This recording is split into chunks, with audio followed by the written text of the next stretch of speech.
ESPN690. I'm Austen Lane. I'm talking football and whatnot, but today I get to talk wrestling, be myself a little more, and I'm joined right now by the TNT Champion, Darby Allin. Darby, how we doing today, man? Howdy.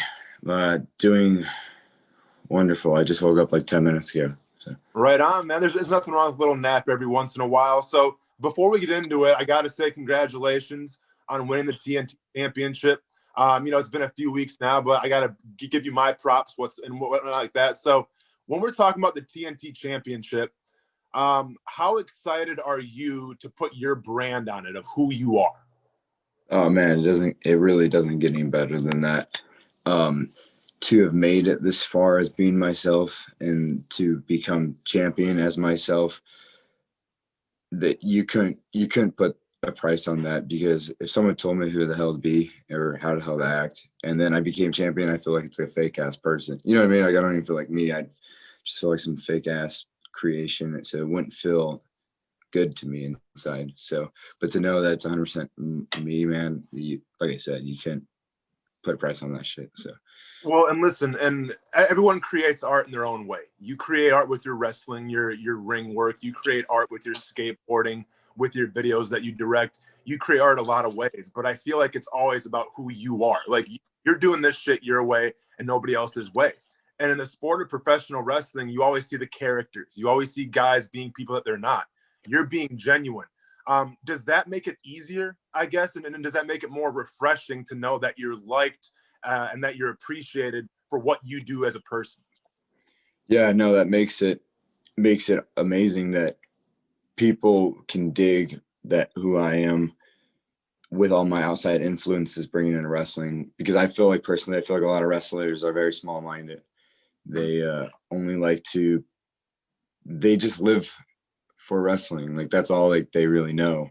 Yeah. And to me, like, I'm out doing all types of stuff. Like, just right after the set of tapings that we had last week, I drove 12 hours to go to Philly to stay at Bam's house, and then we went to Travis Pastrana's house, and I'm constantly just like bouncing around and doing all this stuff. But I feel like it means more when I bring it into the world of wrestling, because a lot of people may, like alternative fans that may have thought out of love with wrestling, may be like, oh shit, there's this guy who kind of speaks to the skate world or whatever the hell world you think it is. So.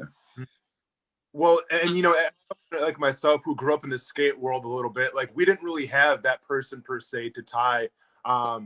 Like, when I was a kid, I mean, there was some skateboarding wrestlers out there, but let's be honest, it wasn't. Yeah, that shit's that shit was shit. So I think it was refreshing when we saw you in like that first AEW promo with your skateboard. It's like, who is this guy? And all of a sudden he's doing an acid drop off a car. I'm like, okay, this guy's legit. And where you're at right now, these opportunities, they've afforded you things. I'm hanging out with some really cool people like Tony Hawk. What was that time like with Tony Hawk? Because obviously growing up in the skateboard world, whether you were his biggest fan or not, you always respected that guy for what he brought to the sport. Was it kind of just awe-inspiring to be in his presence? Yeah, no, it was a hectic story, I'll tell you that. Like, the day before, a couple of days before we were supposed to meet up, he broke, and he couldn't. I like drove from Arizona to San Diego to meet up with him, and then went to the building to meet up with him at like noon, and he told me, he's like, I can't make it, I'm in too much pain. So I was like, damn, man. I was like, I just drove 5.5 hours out here. Damn, but he's like, my assistant will let you in. So I went in, and then I started trying that ladder drop in that I used for the promo, where I just drop it on the ladder. I tried over and over and over, just kept eating shit over and over. And I was like, damn, man, this day is horrible. And then she came in and said, hey, yo, Tony's stopping by in like a couple minutes. I was like, what? He's making it? So he rolled in, and then he's like, well, I saw my assistant show me a picture of you trying to drop in. And I was like, man, I gotta see what was going on here. So he came in, and then I was like, all right, well, I'm gonna land it now. And second try, I landed it. So he gives you powers for sure. I wish I could skate with him more, because I feel like I'd land a lot more crazy shit. Because, like I said, I fell for like 2 hours straight on my face, and the moment he came in, I landed it. So Enough said. You know, when we're talking about influences, you know, I saw when you were at Fighter Fest and you wrestled Cody Rhodes, and I always felt like Cody Rhodes has had your back. Now, I'm not sure if you guys are, but like Cody Rhodes has always co-signed on you being a wrestler, right? And I remember after that Fighter Fest, he had some really nice words to say about you. And let's be honest, when you won that TNT Championship, it came off of Cody Rhodes. Like, has he been kind of monumental in your progress as a wrestler? Like, has he helped you out at all? Yeah, of course, he's helped me out. He's helped me out like tons. Like when I first caught wind of Cody being interested in hiring me, I did, you know, I reached out to him. I was like, yo, dude, I need this. So he was like the first person I talked to from that whole, because I didn't know anybody else. I never knew the Bucks. I never knew Kenny. I never knew anybody. So I didn't really know Cody at that point. I just, you know, someone told me that he was interested. So I reached out to him because I was currently under contract somewhere else at the time. And I got the agreement to reach out and talk to Cody and everything like that. So, and then to have him be the first guy I wrestled in, and then fast forward, beat him for the championship. I wouldn't have had anyone else in that position to beat for that championship than him. So cool, man. So when we talk about your career so far, and it's kind of a catch-22, and it's a double-edged, because people say, well, this guy's only been in the business for 5 years, right? And what you've been able to accomplish in those 5 or 6 years of professional wrestling, it should be celebrated. But at the same time, I feel like that takes away from the work that you put in, right? Like, yes, you are a talented wrestler without a doubt. But like there was times when you were, you know, staying in your car and you're spending nights sleeping in your car just to make this dream work. Do you feel like what you put yourself through, living out of your car, hustling, grinding, do you feel all that stuff kind of attributes now to where you are today? Oh, absolutely. A lot of people can walk to that line, but a lot of people aren't going to cross that line. There's a lot of like just fake ass people that say that this is all they're living for and this is what their dreams are. But at the end of the day, they're not willing to drop everything to make it happen. And you have to be willing to drop everything to make it happen. You can't have any comfort zones. So I let go of all my comfort zones like years ago. And that's, you know, at the time you're thinking if it's going to pay off or not, but like, you know, it's such a short time. If you put everything into it, it can. So at least you can look at yourself in the fucking mirror and know that you tried your hardest. You know what I mean? Because there's all these like people that have been wrestling for like 10, 15 years that really haven't really given it 100%. So they're always going to have to live with themselves. But that's their problem. Well, here lies the question, right? Because you spent your whole life going on to the next thing, chasing the next thing, you know, putting all that work. I mean, what you've done now is you're the TNT champion, right? So that says something. Like that justifies everything. Stop from being complacent. Do you take time to smell the flowers, or is it like screw it, I'm on to the next shit right away? I'm gonna say screw it, I'm on to the next shit right away. Which is like it sucks because you really can't, you know what I mean? I don't know. It's weird. I try to like tell myself like, dude, you remember like sitting up the long nights just staring at the ceiling wondering if it was all gonna be worth it. And that was only like 5 years ago. You know what I mean? So it's hard, dude. It's so hard. Like I want to stop and just chill out and smell the roses, but I'm such hustle mode 24/7. I don't know what it is. I just can't stop thinking. So. Well, and speaking of big moments, obviously this past week on Wednesday Night Dynamite, Sting, and I thought it was very telling how that appearance went down because Sting comes to the ring, Arn Anderson sees him. Sting then goes to the corner and sees Dustin Rhodes. Dustin Rhodes stays in the corner laying down. Cody Rhodes sees him. Now, keep in mind, I just named 3 guys who have a wealth of experience who've seen it all. Finally, Sting comes to you, okay? And you're in the corner, and you take it upon yourself to stand up and essentially look him in the face. You don't lay down. You look him in the face, and there's that moment. There's that stare down between a legend like Sting and this young upstart in Darby Allin. What was going through your head at that time? Why did you stand up? Why didn't you just lay on the mat? Like, what was going through your head? I'll tell you why I stood up. I stood up because my whole career, people have told me to be happy and complacent with like the bare minimum. They've told me you should just be happy to be mid card. You should be happy to be, you know, whatever is handed to you, you be grateful for. And I said, fuck that. I'm not like no, I've done that my whole life. I've listened to people my whole life, even from like being a child to being like, this is what you should be grateful for and don't expect anymore. So when he came walking towards me, I'm like, I gotta make my stand here. And I gotta show that like I belong in this realm face to face, not down, face to face. Like this is, I'm no longer taking anybody's crap. Like this is face to face moment. And that's why I stood up, is because I wanted to show people that I wasn't gonna, you know, be grateful with Blaine. I was like, no, man, I'm your equal. Let's go. Let's, Yeah. you know. And from that, would you say that it stems more out of respect for him, or is it more out of like, I don't want to say anger, but emotion, where it's like, hey, man, you know, you've been doing this for a long time. This is my time now. Like, I guess, do you have more respect, or is it often more emotion? I'd say it's respect, and to show him that I'm willing to take the steps to become as legendary as he is. And that's a huge mountain to climb, but I'm willing to take the step. And, you know, so it was definitely out of the thing with respect for him, because the way I see it is I don't care how long someone's been doing it or how long they've been in the game. It's if they could still bring something to the table and not just steal from people. And, you know, he's bringing something to the table. No doubt about it. I don't care what anybody says. You know, he's bringing something to the table that the younger guys don't have the balls to do.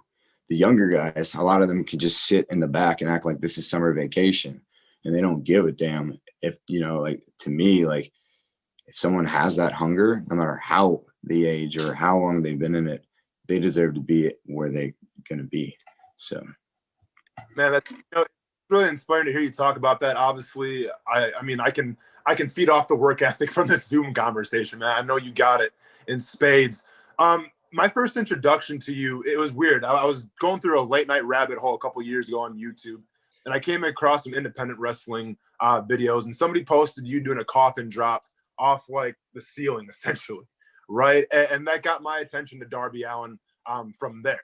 And then as I kind of went further and further down this rabbit hole, I realized like this dude throws his body on the line.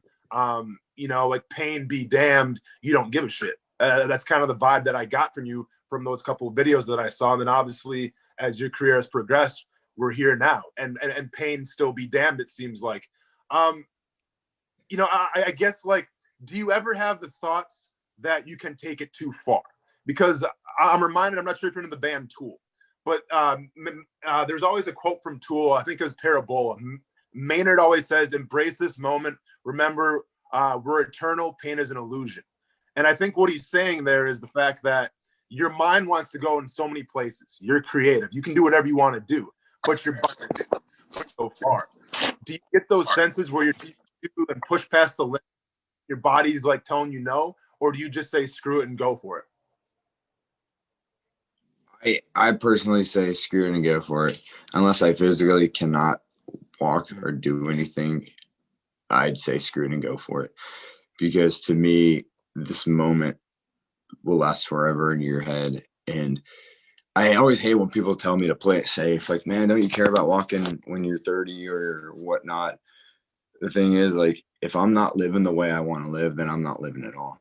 So I don't want to play it safe, you know, at all. Like, I'm not getting to sit on the couch and just watch Netflix or whatever the hell. I would, that's not me. Like, I don't feel like I'd be living, you know what I mean? Like, I can't play it safe. Everybody's definition of life is so different, but mine causes, like, it's up here with like the pain tolerance, you know, and everything like that. So if I'm not getting my adrenaline from something, what's the point, So Yeah. yeah, I just push it as far as I can go. So Well, and that's the thing. I think one could argue that you feel more alive, doing a coffee from the top rope than you ever would watching Netflix and what like the hottest show is. I mean, at least in my opinion, a lot of people would agree with me. You mentioned adrenaline, and obviously adrenaline's a hell of a thing.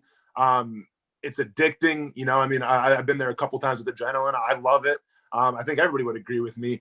But from your perspective, like when you do these crazy things, whether it's in the ring, whether it's on video, when you're skateboarding, when you do these things, like, is it for the adrenaline or is it more of the reactions from those around you of saying, holy shit, what is this guy doing?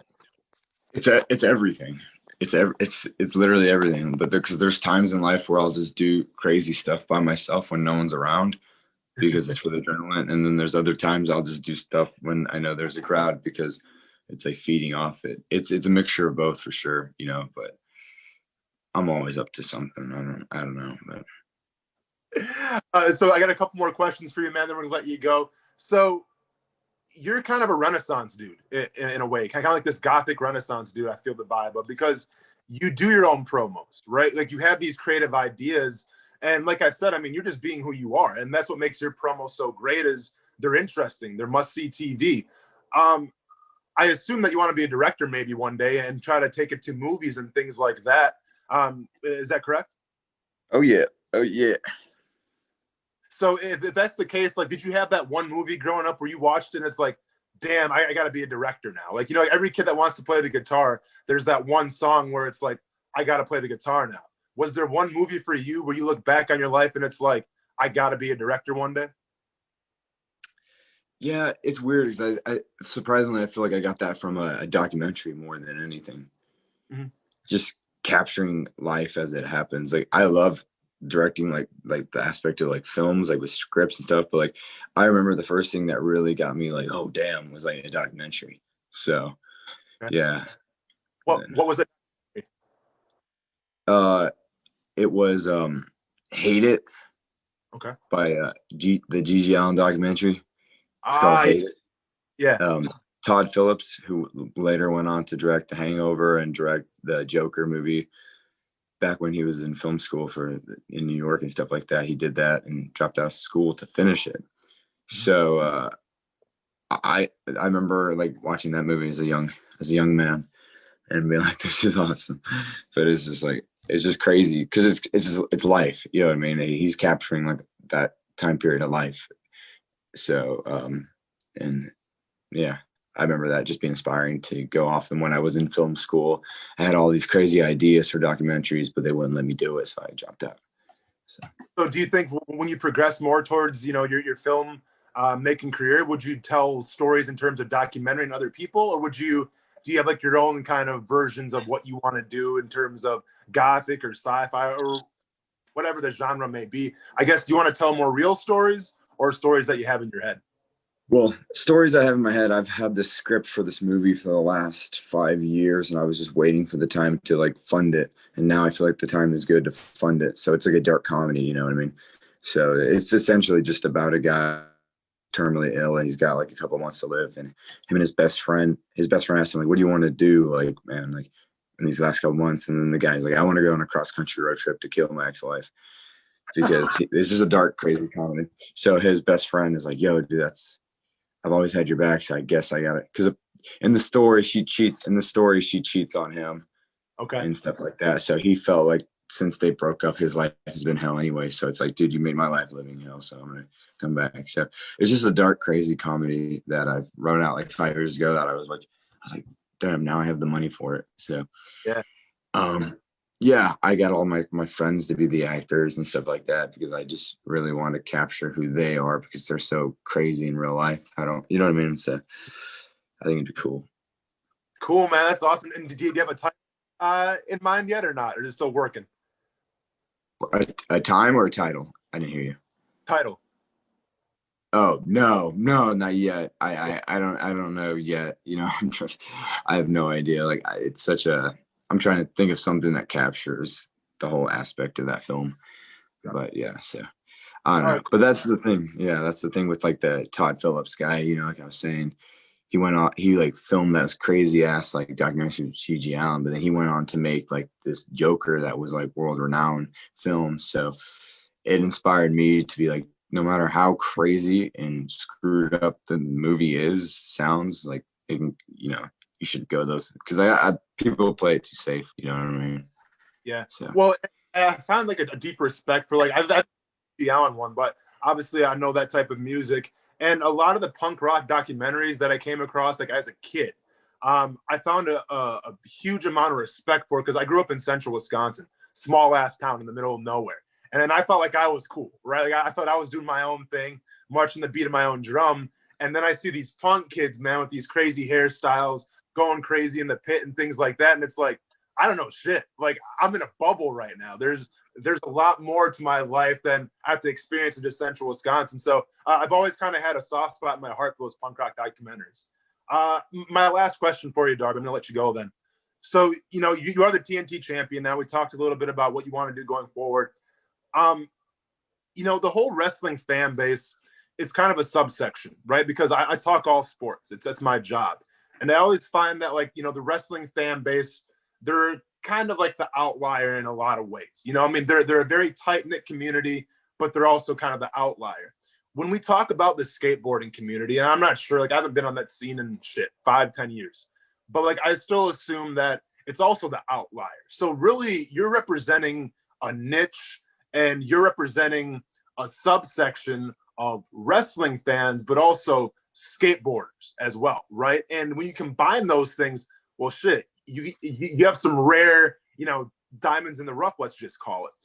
Do you feel like an obligation to kind of carry the torch for those people? Like, do you feel those people out there, or is this just kind of more your thing? Or do you understand that what I'm doing right now is special because I'm talking to a whole group of people that have maybe never been really heard before in the sport that you're doing right now?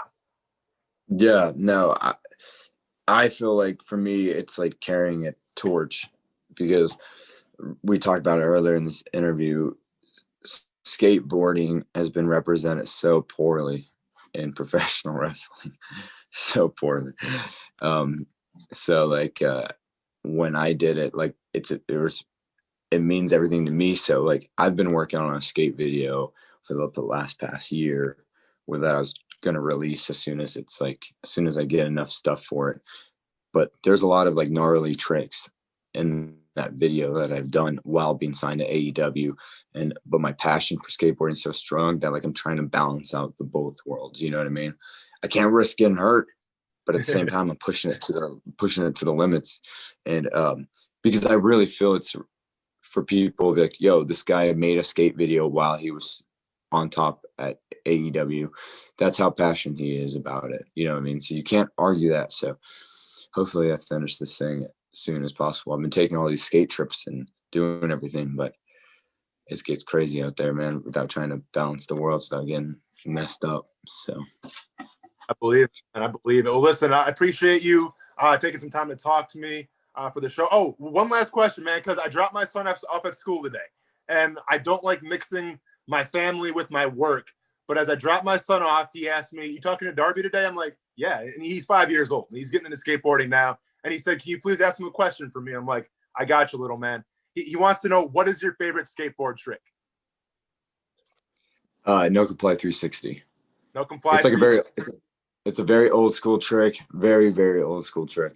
But for some reason, I've always liked the flow of it, because tray flips are generic as hell. All this stuff, like, but you know, so I just like to do. It's just a cool old school trick. Yeah, no play 360. Classic and it's smooth, man. I appreciate it, Darby. Thanks for stopping by, man. You have a good one, all right? Stay casual. Yeah, man.